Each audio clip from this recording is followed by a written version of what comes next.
Have you ever reacted strongly to something small and then wondered, why did that bother me so much?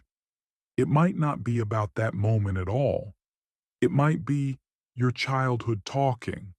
We grow up, we learn, we adapt. But some things, some feelings, patterns, fears don't grow with us.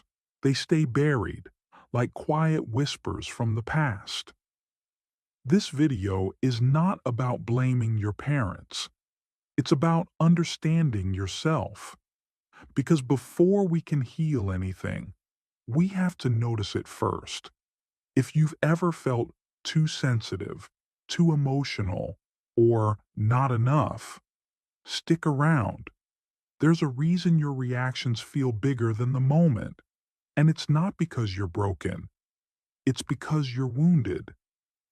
What are childhood wounds? Really? Childhood wounds aren't just physical.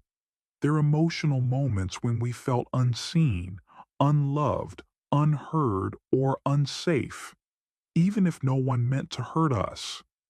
It could be a father who never said, "I'm proud of you," a mother who was too anxious to hold your anxiety, a teacher who made you feel small in front of the class, or a home where love had conditions. Be quiet. Don't cry. Stop overreacting. These words don't just end conversations, they shape identities. Here's the hard truth. What you learn to hide in childhood often becomes what you struggle to express in adulthood. You were just trying to stay safe. Imagine this. A child feels scared, but every time they express fear, they're told, "Don't be so dramatic." So eventually, that child learns to bottle up fear. They grow up looking strong, but inside, anxiety eats away at them. Sound familiar? These wounds aren't your fault. They were survival tools. You adapted by shrinking. You coped by pleasing. You learned by staying quiet. But now, those same patterns are hurting more than they're helping. Just because it was normal in your childhood doesn't mean it was healthy.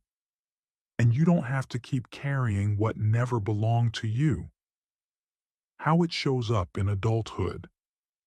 So, what does an old childhood wound look like in an adult? Sometimes it's perfectionism. You were praised only when you achieved, so now you push yourself until you break. Sometimes it's fear of conflict, because growing up, disagreement meant danger.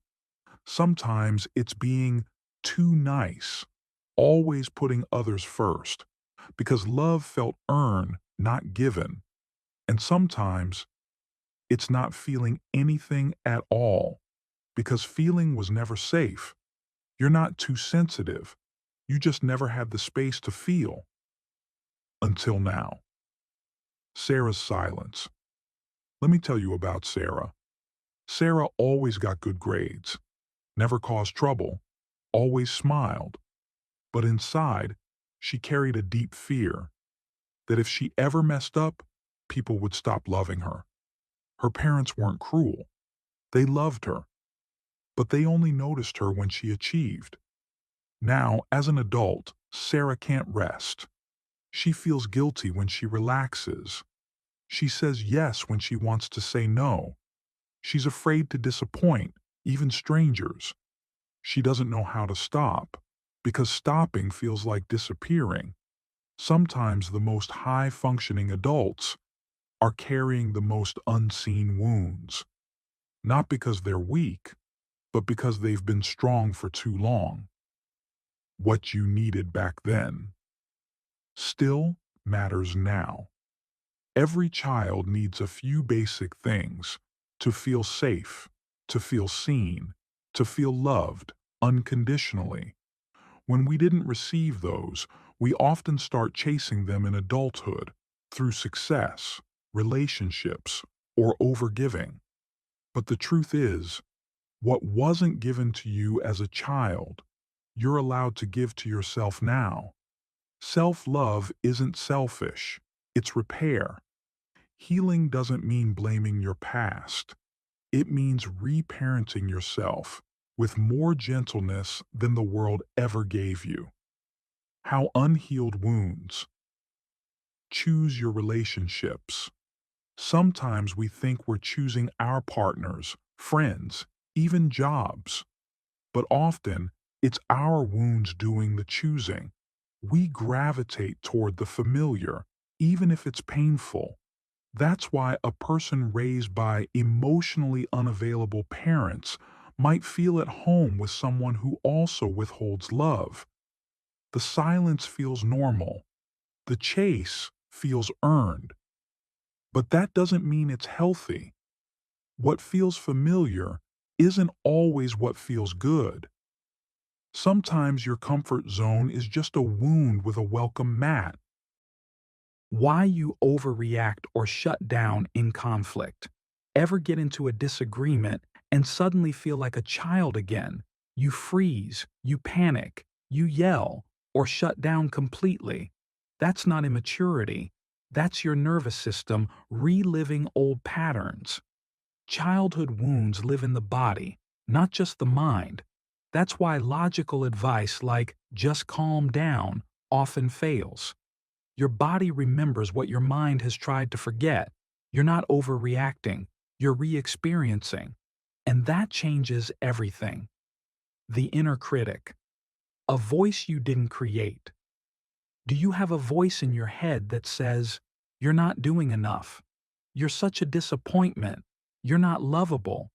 That voice wasn't born in you.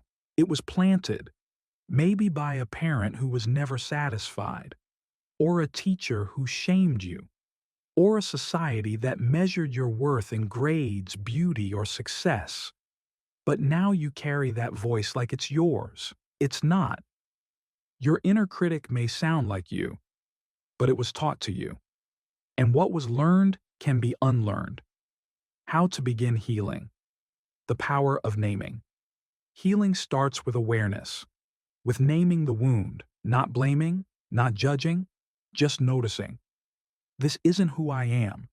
This is what happened to me. That one shift from shame to story is where transformation begins.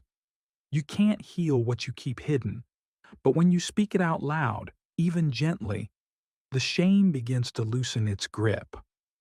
Every time you name the wound instead of becoming it, you reclaim a piece of yourself. What healing actually looks like healing isn't a straight line, it's a spiral.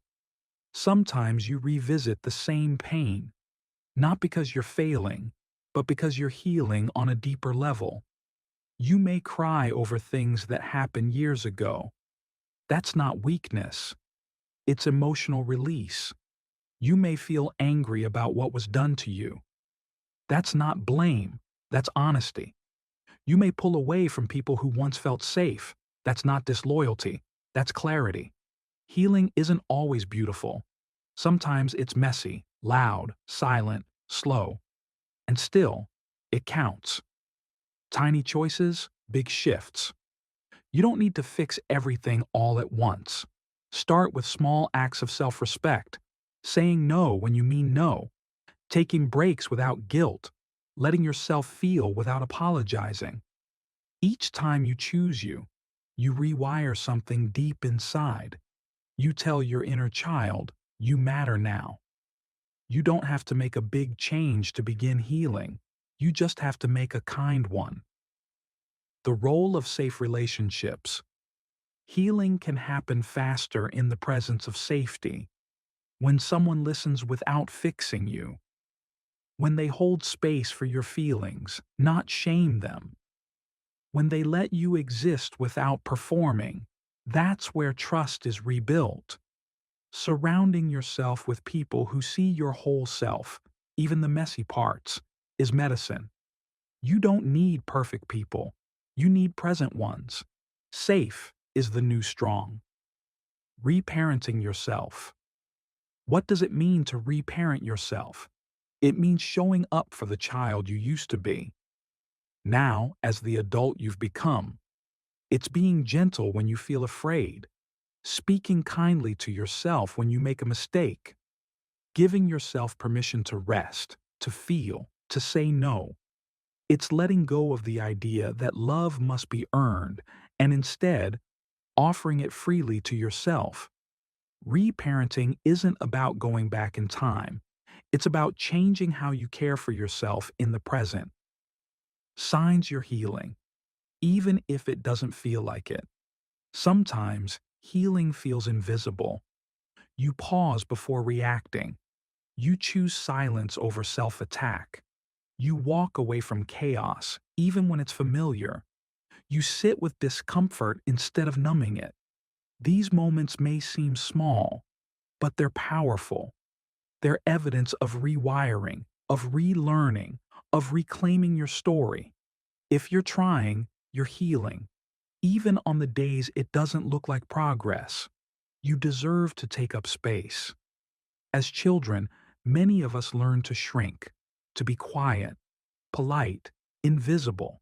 But healing asks something different: to take up space, to speak, even when your voice shakes, to stand, even when your legs tremble, to be seen, even when it's uncomfortable. Your story matters. Your feelings matter. You matter. You weren't born to disappear. You were born to exist, fully, loudly, and without apology. You are not alone.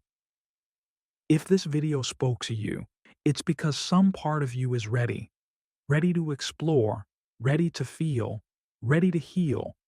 You don't have to do it all at once. You don't have to do it perfectly. You just have to start. And the fact that you're here means you already have. Healing begins when you stop pretending you're okay and start honoring that you're human. Thank you for being here. If this resonated with you, consider sharing it with someone else who needs this reminder, because we're all just walking each other home.